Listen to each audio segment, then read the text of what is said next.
আল কোরআন কালামুল্লাহ, কোরআন আল্লাহর বাণী। পৃথিবীর সব বরকতের উৎস আল্লাহ, আল্লাহর নাম, আল্লাহর কালাম, আল্লাহর গুণ বরকতের উৎস। আল্লাহর কালাম পড়বেন, বাড়িতে বরকত হবে। আল্লাহর কালাম পড়বেন, নিজের জীবনে বরকত হবে। আল্লাহর কালাম পড়বেন, ব্যবসায় বরকত হবে। আল্লাহর কালাম পড়বেন, জ্ঞানে বরকত হবে। আল্লাহর কালাম পড়বেন, পরিবারে শান্তি আসবে। আল্লাহর কালাম থেকে মুক্ত থেকে, বিচ্ছিন্ন থেকে, সালাত থেকে মুক্ত থেকে, সালাত থেকে বিচ্ছিন্ন থেকে আপনার জীবনে শান্তি আসতে পারে না, দুনিয়াতেও আসতে পারে না, পরকালেও আসতে পারে না। সম্মানিত উপস্থিতি, এই জন্য যারা দাওয়াতি কাজ করবে বা দাওয়াতি কাজ করতে চাচ্ছে, এই সমস্ত যুবকদের সবচেয়ে জরুরি, সবচেয়ে গুরুত্বপূর্ণ যে দুইটা জিনিস, প্রথমত বললাম, 3 নাম্বারটা বলতেছি, 1 সালাত, 2 কোরআন। 3 নাম্বার হচ্ছে সবচেয়ে জরুরি, সেটা হচ্ছে জ্ঞান অর্জন। জ্ঞান অর্জনের গুরুত্ব, প্রয়োজনীয়তা আমার পক্ষে বলে বুঝানো সম্ভব নয়। আমি বহু বক্তব্যে বলেছি যে ইসলামের অপর নাম হচ্ছে জ্ঞান। কেন ইসলামের অপর নাম জ্ঞান? এই জন্য ইসলামের অপর নাম জ্ঞান যে যেই জাহিলিয়াতের যুগে ইসলামের আবির্ভাব ঘটেছিল, ওই জাহিলিয়াত শব্দের আবির্ভাব হয়েছে জাহাল থেকে। জাহাল শব্দের অর্থ হচ্ছে মূর্খতা, জাহাল শব্দের অর্থ হচ্ছে অজ্ঞতা।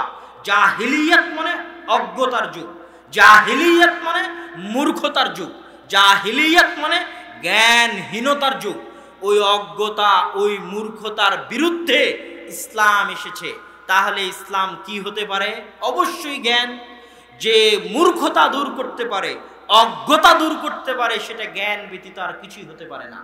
এই জন্য শায়েখ আব্দুর রাজ্জাক বিন ইউসুফ বহু বক্তব্যে বলেছে, এই জিনিসটা আমার বুঝতে সময় লেগেছে, আমার নিজের বুঝতে সময় লেগেছে যে এটা কেমনে হয়। এই কথা বহু বক্তব্যে বলেছে যে স্কুল মাস্টারের সামনে তার ছাত্রী নাচে, ওই স্কুল মাস্টার যদি অক্সফোর্ড থেকে পিএইচডি ডিগ্রি অর্জন করে আসে, আর ওই স্কুল মাস্টারকে যদি আমি জাহেল প্রমাণ করতে না পারি, জাতির সামনে বক্তব্য দিব না? এটা আশ্চর্য মনে হতো, কেমনে সম্ভব যে একজন স্কুল মাস্টার যিনি পিএইচডি ডিগ্রিধারী অক্সফোর্ড থেকে, সে তাকে জাহেল প্রমাণ না করতে পারলে এদেশের একজন আলেম বক্তব্য দিবে না।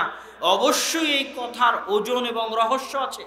যখন গবেষণা করে দেখা গেল, বুঝা গেল এর রহস্য কোথায়, রহস্য তখন বুঝতে পারলাম, ওহো, ইসলাম পুরোটাই তো জ্ঞান। ইসলামের প্রত্যেকটা বিধিবিধান, প্রত্যেকটা হুকুম আহকাম সর্বোচ্চ পর্যায়ের জ্ঞান সম্বলিত, সর্বোচ্চ পর্যায়ের প্রজ্ঞা সম্বলিত। মানুষ তার জ্ঞান অর্জন করতে করতে করতে করতে, প্রজ্ঞা অর্জন করতে করতে যত উঁচু পর্যায়ে যাক না কেন, পৃথিবী পরিচালনার জন্য, পৃথিবীতে শান্তি নিরাপত্তা বজায় রাখার জন্য, পৃথিবীর মানুষের পরস্পরের নিরাপত্তা, আমন আমান, সালামা বজায় রাখার জন্য ইসলামের চাইতে উন্নত মানের আইন তৈরি করতে পারবে না, ইসলামের চাইতে উন্নত মানের নীতি বিধিবিধান তৈরি করতে পারবে না। কেননা ইসলাম পুরোটাই সর্বোচ্চ পর্যায়ের জ্ঞানমণ্ডিত, সর্বোচ্চ পর্যায়ের প্রজ্ঞামণ্ডিত একটা দিন। এই জন্য ইসলামের অপর নামই হচ্ছে জ্ঞান। তাহলে ইসলামের বিপরীত যা যা কাজ আসবে, প্রত্যেকটা কাজ অজ্ঞতা দেখেই যে করছে, সে অজ্ঞ দেখেই, তার কাছে পরিপূর্ণ জ্ঞান নাই দেখেই সে ওই অজ্ঞতাপূর্ণ, মূর্খতাপূর্ণ জাহিলিয়াতের কাজে লিপ্ত আছে, নিজের অজ্ঞতা এবং মূর্খতার কারণে। এবং এটাই হচ্ছে প্রকৃত অজ্ঞতা, এটাই হচ্ছে প্রকৃত মূর্খতা। আল্লাহ সুবহানাহু ওয়া তাআলা পবিত্র কোরআনে বলেছেন, ইন্নামা ইয়াখশাল্লাহু মিন ইবাদিহিল উলামা। আল্লাহ সুবহানাহু ওয়া তাআলাকে ভয় পায় কারা? আল উলামা, জ্ঞানীরা ভয় পায়। জ্ঞানীরা আল্লাহকে ভয় পায়। এই বাক্যের ব্যাখ্যা কি হতে পারে? যে এই আয়াতের ব্যাখ্যা কি হতে পারে যে ইন্নামা ইয়াখশাল্লাহু মিন ইবাদিহিল উলামা, আল্লাহকে সবচেয়ে বেশি ভয় পায় জ্ঞানীরা। আপনি দেখছেন কামেল ডিগ্রিধারী একজন হুজুর, উনি সুদের ব্যবসার সাথে জড়িত। আপনি দেখছেন পিএইচডি ডক্টরেট ডিগ্রিধারী, ঢাকা বিশ্ববিদ্যালয় থেকে ইসলামিক স্টাডিজ, অমুক কওমি মাদ্রাসা থেকে দাওরা, অমুক ইসলামী বিশ্ববিদ্যালয় থেকে পিএইচডি, সে গুনাহের সাথে জড়িত, অবৈধ সম্পর্কে জড়িত, বেপর্দা, তার পরিবারে পর্দা নাই, এগুলো সব হারাম কাজের সাথে জড়িত। অথচ দুনিয়া বলছে সে জ্ঞানী, অথচ দুনিয়া তার সার্টিফিকেট দিচ্ছে যে সে জ্ঞানী। তাহলে আল্লাহ সুবহানাহু ওয়া তাআলার এই আয়াতের ব্যাখ্যা কি যে ইন্নামা ইয়াখশাল্লাহ মিন ইবাদিহিল উলামা, আল্লাহকে সবচেয়ে বেশি ভয় করে জ্ঞানীরা। এই আয়াতের ব্যাখ্যা হচ্ছে যে যারা আল্লাহকে ভয় করে আসল জ্ঞান তাদের কাছে আছে দুনিয়ার ডিগ্রি না থাকলেও। ওই যে গ্রামের অজপাড়া গায়ে একজন মূর্খ অজ্ঞ মানুষ, দুনিয়ার সার্টিফিকেটে মূর্খ, দুনিয়ার কাগজে কলমে মূর্খ, দুনিয়ার মানুষের কাছে মূর্খ, ফজরের সালাতে গভীর শীতের মধ্যে উঠে উজু করে মসজিদে যাচ্ছে, ও সবচেয়ে জ্ঞানী। ওর মধ্যে পৃথিবীর বাস্তবতা বুঝার, এই পৃথিবীর অবস্থা বুঝার, আল্লাহর অস্তিত্ব বুঝার, আল্লাহর অস্তিত্ব সম্পর্কে জ্ঞান রাখার, পৃথিবী সম্পর্কে জ্ঞান রাখার ভাগ্য তার আছে, এই জ্ঞান তার আছে, এই জন্য সে সবচেয়ে জ্ঞানী।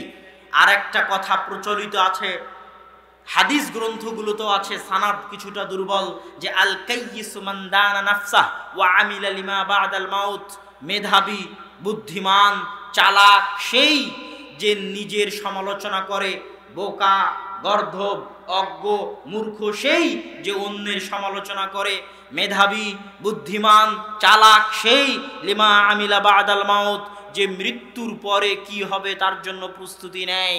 আমি যদি মারা যাই আমার মরার পরে কি হবে এই চিন্তা করে যে প্রস্তুতি নেয় সে মেধাবী, এই চিন্তা করে যে প্রস্তুতি নেয় সে বুদ্ধিমান, এই চিন্তা করে যে প্রস্তুতি নেয় সে প্রজ্ঞাময়। আর সবচেয়ে বোকা, সবচেয়ে গর্ধব, সবচেয়ে অচল অথর্ব মেধাহীন বুদ্ধিহীন চালাকহীন গবেট নিরেট সে যে মৃত্যু পরবর্তী, মৃত্যুর পরে কি হবে এটাকে নিয়ে সে ভাবে না এবং এটাকে নিয়ে সে কল্পনা করে না, এটাকে নিয়ে সে চিন্তা ভাবনা করে না, এটাকে নিয়ে সে প্রস্তুতি গ্রহণ করে না, সে হচ্ছে সবচেয়ে বোকা, সে হচ্ছে সবচেয়ে মূর্খ। এটা আমরা পবিত্র কোরআন এবং হাদিস যদি গবেষণা করি, বিশ্লেষণ করি, স্পষ্টভাবে বুঝতে পারি। এখানে আর একটা কথা বলে রাখি, যে জ্ঞানের কথা আসলো, জ্ঞানের কথার ক্ষেত্রে যাদের মধ্যে শরঈ জ্ঞানের অভাব আছে, যাদের মধ্যে আল্লাহ সুবহানাহু ওয়া তাআলার জ্ঞানের অভাব আছে, পৃথিবী পরিচালনায় আল্লাহর নীতির জ্ঞানের অভাব আছে, তারা আমাদেরকে জিজ্ঞাসা করে হতাশ হয়ে যে আমি এত ইবাদত করি, এত নামাজ পড়ি, এত কিছু করি, তারপর আমি ব্যবসায় ধরা খাই, আর অমুক চোর লুচ্চা বাটপার অত্যাচারী জালেম, নামাজ পড়ে না, রোজা রাখে না, সুদ খায় ঘুষ খায়, ওর নামি দামি গাড়ির অভাব নাই, ওর টাকা পয়সার অভাব নাই, এটা কেমনে হয়? এই প্রশ্ন করাও প্রমাণ করে যে তার মধ্যে জ্ঞানের অভাব আছে।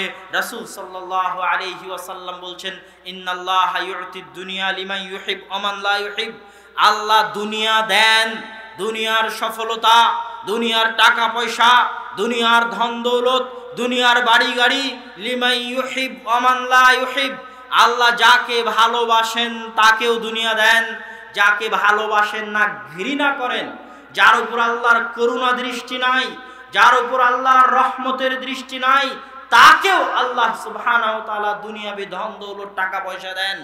আর আল্লাহ সুবহানাহু ওয়া তাআলা তার ইবাদত করার সুযোগ, তার আনুগত্য করার সুযোগ, তার দাসত্ব করার সুযোগ শুধু তাকেই দেন যাকে আল্লাহ সুবহানাহু ওয়া তাআলা ভালোবাসেন। আল্লাহু আকবার। মান ইউরিদিল্লাহু বিহি খায়রান ইফাক্কিহু ফিদ্দীন, আল্লাহ সুবহানাহু ওয়া তাআলা যার কল্যাণ চান, যার মঙ্গল কামনা করেন, যার ভালো চান, তাকে দ্বীনের জ্ঞান দান করেন। আপনার উপর আল্লাহর দয়া আছে না নাই? আপনার উপর আল্লাহর রহমত আছে না নাই? আপনার উপর আল্লাহর করুণা আছে না নাই? এটা মাপার মাপকাঠি হচ্ছে, এটা বুঝার মাপকাঠি হচ্ছে আল্লাহ আপনাকে কতটুকু তার ইবাদত করার সুযোগ দিয়েছে। আজকে সকালে যদি ফজরের সালাত আদায় করে থাকতে পারেন, পৃথিবীর যেখানে যারা ফজরের সালাত আদায় করেছে বুঝতে হবে এদের উপর আল্লাহর দয়া আছে, আল্লাহর রহমত আছে। যাদের এটা আদায় করার সুযোগ হয় না, কোরআন পড়ার সুযোগ হয় না, জিকির আজকার করার সুযোগ হয় না, তাসবিহ তাহলিল পাঠ করার সুযোগ হয় না, দুনিয়াবি কাজ নিয়ে এত ব্যস্ত ওই যে ওই হাদিসের মতো, যে হাদিস রাসূল সাল্লাল্লাহু আলাইহি ওয়াসাল্লাম বলছেন, বান্দা যদি আল্লাহর ইবাদতের জন্য সময় বের না করে তাহলে আমলা ইয়াদাকা ফাকরা, আমি বান্দার হাতকে দরিদ্রতা দিয়ে পূর্ণ করে দিব, তার ব্যস্ততা বাড়িয়ে দিব, কোনোদিন তার ব্যস্ততা কম হবে না। ওই ব্যস্ততা কম না হওয়ার কারণে আল্লাহর ইবাদত করার সুযোগ পায় না। যখন আপনি দেখবেন আপনি আল্লাহর ইবাদত করার সুযোগ পাচ্ছেন না, বুঝবেন এটাই আপনার জন্য শাস্তি, এটাই আপনার জন্য আল্লাহর পক্ষ থেকে আযাব, যে আপনি আল্লাহর করুণা দৃষ্টি বঞ্চিত, আল্লাহর রহমত বঞ্চিত, আল্লাহর দয়া বঞ্চিত, আল্লাহর দরবার থেকে বিতাড়িত। সম্মানিত উপস্থিতি, জ্ঞানের কথা বলছিলাম। আজকের যুগে দাওয়াতি কাজ করতে গিয়ে সালাত, কোরআন আর জ্ঞান অর্জন, জ্ঞান অর্জন, জ্ঞান অর্জন, জ্ঞান অর্জনের বিকল্প নেই। জ্ঞান অর্জনের কি জন্য বিকল্প নেই? তার প্রথম বাক্য বলেছি, ইসলামের অপর নাম হচ্ছে জ্ঞান। তার দ্বিতীয় বাক্য এবার আপনাদেরকে বলি।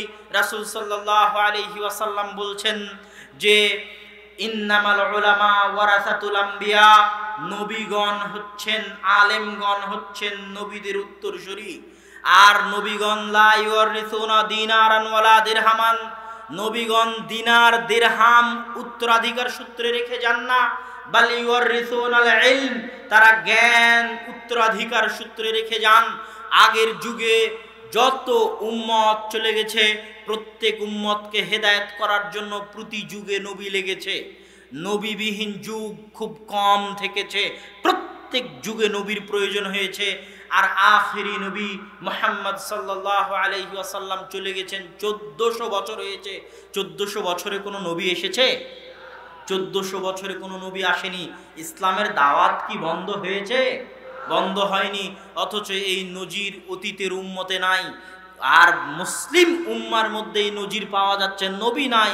1400 বছর হয়ে গেছে, 1000 বছর পার হয়ে গেছে, 1500 বছর হতে যাচ্ছে নবীর বিদায় নেওয়া, আর কোনোদিন নবী আসবেন না। অথচ ইসলাম টিকে আছে, অথচ ইসলাম প্রচারিত হচ্ছে, অথচ ইসলামের উপর আমল হচ্ছে। কিভাবে সম্ভব? তার একটাই কারণ, সেটা হচ্ছে জ্ঞান। ওই যে জ্ঞান রাসূল সাল্লাল্লাহু আলাইহি সাল্লাম রেখে গেছেন, আল্লাহ রাসূলের কাছ থেকে কারা নিয়েছে সেই জ্ঞান? সাহাবীরা নিয়েছে সেই জ্ঞান। সাহাবীদের ক্ষেত্রে আপনাকে মনে রাখতে হবে, আমি যত জ্ঞানী, আমার চাইতে যারা আগে চলে গেছে তারা তার চেয়ে বেশি জ্ঞানী। আলবানী রাহিমাহুল্লাহ যত জ্ঞানী, আলবানী রাহিমাহুল্লাহর চাইতে ইমাম বুখারী বেশি জ্ঞানী।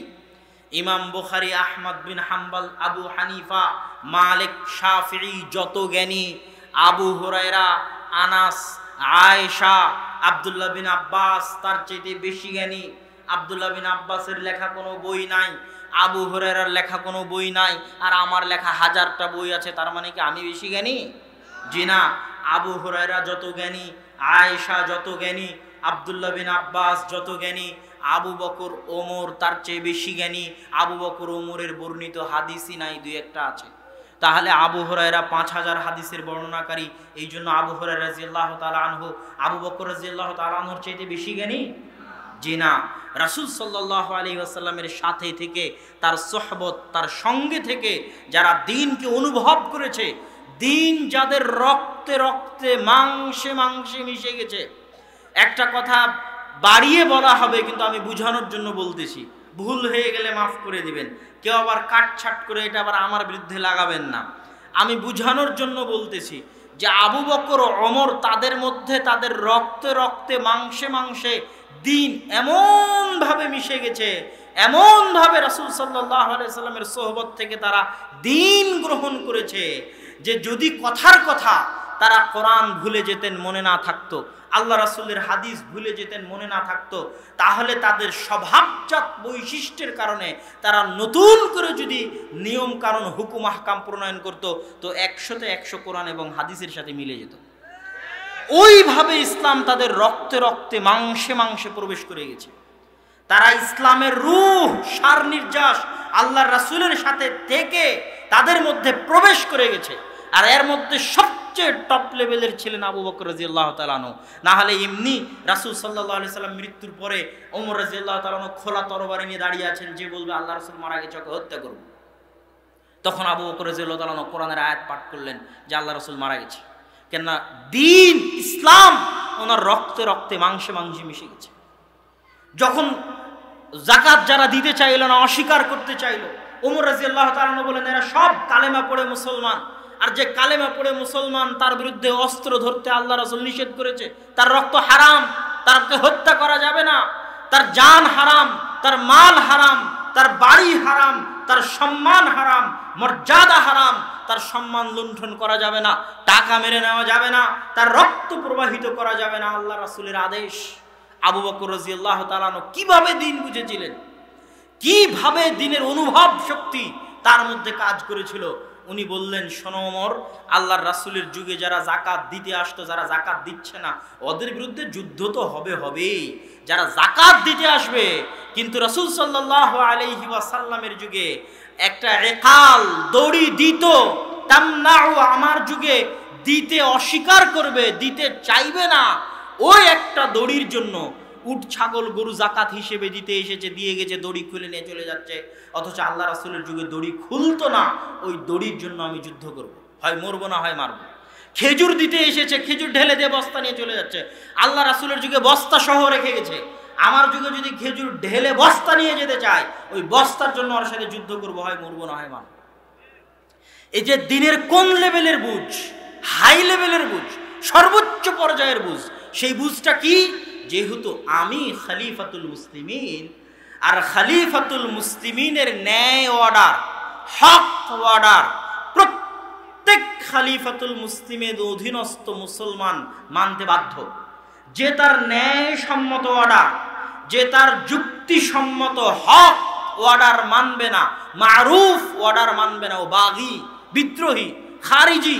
আর যে বাগী, বিদ্রোহী, খারিজি, ওকে খলিফাতুল মুসলিমিন চাইলে হত্যা করতে পারে, জায়েজ। এটাই হচ্ছে সেই যেটা জামাতবদ্ধ জীবনযাপন। জামাতবদ্ধ থাকতে হবে। জামাত থেকে দূরে চলে গেলে, এক বিঘত দূরে চলে গেলে ইসলাম দূরে চলে যাবে, এই সেই জামাতবদ্ধ। আমিরের আনুগত্য করতে হবে, এই সেই আমির যারা আনুগত্য করতে হবে, আনুগত্য করছে না ও বাগী, ওকে হত্যা করতে হবে, এই ক্ষমতা আবু বকর রাদিয়াল্লাহু তাআলা আনহুর আছে। জামাতের কথা বলতে গিয়ে সালাতের মধ্যে একটা কথা ছুটে গেছে, যে আজকে আমাদের যুবক সমাজের কথা কেন সালাতের কথা বললাম, ওই সময়ে একটা হাদিস বলতে ছুটে গেছে। রাসূল সাল্লাল্লাহু আলাইহি ওয়াসাল্লাম বলছেন, মা মিন কারিয়াতিন, এমন কোন গ্রাম যেই গ্রামে 3 জন মুসলমান বসবাস করে, শুধু 3 জন, এমন কোন শহর, এমন কোন জঙ্গল, এমন কোন বন্দর, এমন কোন মরুভূমি যেখানে মাত্র 3 জন মুসলমান বসবাস করে, ওই 3 জন মুসলমানের উপর ফরজ যে তারা জামাতে সালাত কায়েম করবে, ইল্লাস্তাহওয়াদা আলাইহিমুশ শাইতান, যদি তারা জামাতে সালাত কায়েম না করে শয়তান তাদের উপর হামলা করবে। কিভাবে হামলা করবে? যেমন নেকড়ে পালবিহীন ভেড়ার উপর হামলা করে, নেকড়ে যেমন পালবিহীন ভেড়ার উপর হামলা করে, জামাত বিচ্ছিন্ন এই মানুষগুলোর উপর শয়তান হামলা করবে। এই জামাত বিচ্ছিন্ন মানে আল্লাহ রাসূলের হাদিসে আল্লাহ রাসূল স্পষ্ট করে বলে দিলেন, 5 ওয়াক্ত সালাতের জামাতে যে উপস্থিত হয় না, ওই জামাত বিচ্ছিন্ন মুসলমান শয়তানের ষড়যন্ত্রের শিকার হবেই হবে, হতে হবে। জামাতবদ্ধ থাকতে চাওয়া মানে 5 ওয়াক্ত সালাতে মসজিদে হাজিরা দিতে হবে। যে 5 ওয়াক্ত সালাতে মসজিদে হাজিরা দেয় না, উপস্থিত হয় না, ও মুসলমানদের জামাতের অন্তর্ভুক্ত নয়, ও মুসলমানদের জামাতের সদস্য নয়, ও জামাত থেকে বের হয়ে গেছে। খলিফাতুল মুসলিমিন চাইলে ওকে হত্যা করতে পারে জামাতে উপস্থিত করার জন্য, জামাত কায়েম করার জন্য। সম্মানিত উপস্থিতি, আমি জ্ঞানের কথা বলছিলাম। জ্ঞানের কথা বলতে গিয়ে আমি আপনাদেরকে বলছিলাম, আজকে আমি যত জ্ঞানী, আমার আগে যারা চলে গেছে তারা তার চেয়ে বেশি জ্ঞানী। এই জন্য জ্ঞানের ক্ষেত্রে আমাদেরকে সর্বদা সালাফা সালেহকে অনুসরণ করতে হবে। মানুষ বলে, কেন সালাফি কনফারেন্স, কেন সালাফি নাম, কেন জামিয়া সালাফিয়া? সালাফি কি জিনিস? সালাফ মানে কি? এই যে জ্ঞান, জ্ঞানের ক্ষেত্রে যা আমি বললাম, আমি যা জানি আমার চেয়ে আগে যারা চলে গেছে তারা বেশি জানে, এটাই সালাফ। আল্লাহ সুবহানাহু ওয়া তাআলা পবিত্র কোরআনে কি বলছেন? ইহদিনাস সিরাতাল মুস্তাকিম সিরাতাল্লাযীনা আন'আমতা আলাইহিম গায়রিল মাগদুবি আলাইহিম ওয়ালাদ-দাল্লিন। হে আল্লাহ, আপনি আমাদেরকে সিরাতে মুস্তাকিম দেখান, সিরাতে মুস্তাকিম কি? আল্লাহ নিজে স্পষ্ট করে দিচ্ছেন সিরাতে মুস্তাকিম কাকে বলে। সিরাতে মুস্তাকিম বলে আল্লাযীনা আনআমতা আলাইহিম, ওদের রাস্তায় চলা, যাদের উপর আল্লাহ দয়া করেছে, ওদের পথ অবলম্বন করা, যাদের উপর আল্লাহ দয়া করেছে। আল্লাহ কাদের উপর দয়া করেছে? আস-সিদ্দিকিন, আশ-শুহাদা, যারা সিদ্দিক, যারা শুহাদা, আল আম্বিয়া, যারা নবী, নবীগণ, নবীদের পরবর্তী তাদের সাহাবীগণ, সিদ্দিকিনগণ, শুহাদাগণ, উলামাগণ, ফুকাহাগণ, আইম্মাগণ, যারা আগের যুগে চলে গেছে, তাদের উপর আল্লাহর দয়া আছে। তাদের রাস্তায় চলাই হচ্ছে সালাফে সালেহিন, অতীতে চলে যাওয়া সৎ